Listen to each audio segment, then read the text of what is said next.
हां, आपलं नाव काय आहे? अंजना चौगले. हां, तुम्हाला त्रास काय होत होता पूर्वी? पाय दुखत होता.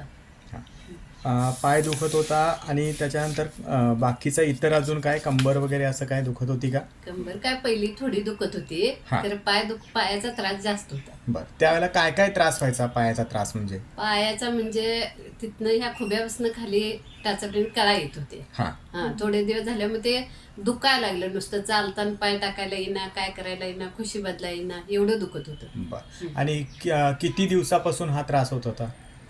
आता औषधही चालू आहेत, 3-4 महिने झाले, बाकीची सगळी चालू आहेत. बरोबर, हां. बरं. पण तरी पण काही कमी फारसं वाटलं नव्हतं. नाहीच, जरा कमी यायचं आणि औषधं बंद झाली की आणि दुखायचं, असं येत होतं. ठीक आहे. आता हे गेले एक 15 दिवस आपण आयुर्वेदीय उपचार केलेले आहेत आणि त्याचबरोबर थोडंसं ॲक्युपंक्चरचा उपचार केलेला आहे. तर ह्या 15 दिवसामध्ये तुम्हाला काय काय फरक झालेला आहे?